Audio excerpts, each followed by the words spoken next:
masarap sa pakiramdam na nakatulong na naman tayo kahit maliit na bagay lamang.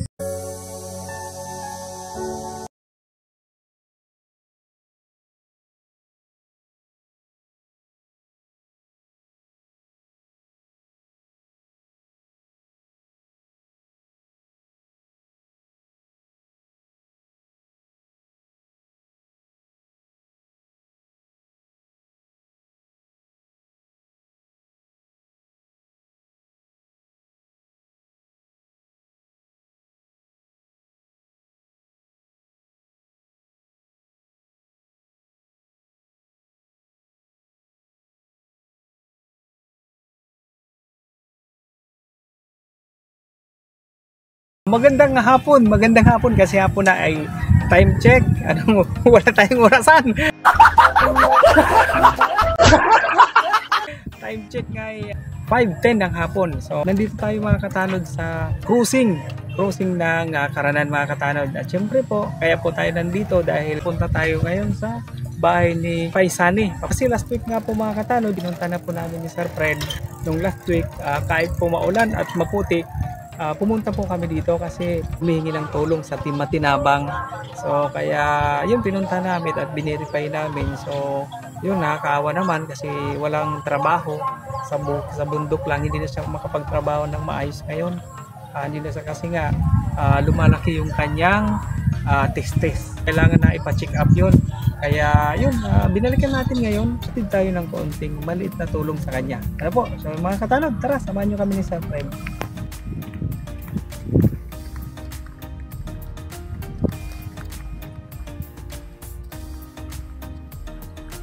Shout out po sa inyong lahat. Dito po yan, Crossing Karanan. Ingat po kayo. Bye-bye.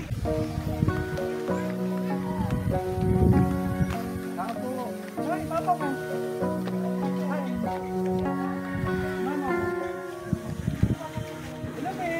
Mga katanod, sila yung mga anak ni Mang Sani at ito ang kanilang munting tahanan na gawa lamang sa anahaw at pawid. Mga katanod, ito si Paisani. So ito po yung sinasabi natin na may ano nga siya, may problema ngayon. Galing siya, hinintay namin hanggang ngayong gabi na. Hinintay talaga namin na bumaba siya. Nagbabaka sakali siya dun sa bundok na ano. Tuluyan Hubo. Sa may Tuluyan Hubo kasi dito wala talaga silang ano at may nagagatas pa.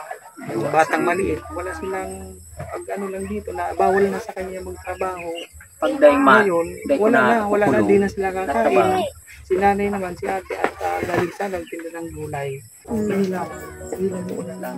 Salamat walang kadikit lang talaga yan. Paano dawa dikit ito Kahit kung may pambigas, may pambili ng kunting gatas, mayroon na si Paisani na nararamdaman na.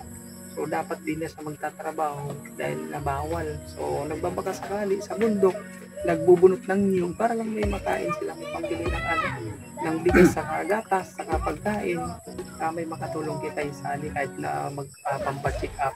Salamat. Ayo, iya kadikit na bagay lang yan. Salamat sa abala. Abala po. Okay lang. Mga katanod, inabot na po tayo mga katanod ng gabi kasi nintay po natin si Paisani, si Mang Sani. Galing pa po kasi ng bukid. Gabi na, madilim na. So yun mga katanod, natuwa naman, pasalamat kahit pa paano, kahit maliit na tulong ang naibigay natin mga katanod sa kanya kay Kuya Sani. So sobrang natuwa naman yung mag-asawa. Ito ang lang mga katanod, na-appreciate nila yung binigay natin na pambili nila ng bigas at gatas at konting pang grocery nila. Yun, at least kahit pa paano, masarap sa pakiramdam na nakatulong na naman tayo kahit maliit na bagay lamang na kunting naibigay natin. So sana mga katanod, pagbalik natin, may mga tumulong para at least mapacheck up naman siya, pacheck up yung kalagayan ni Kuya Sani. So mga katanod, tara, maraming salamat sa pagantabay. Gabi na. Thank you mga katanod.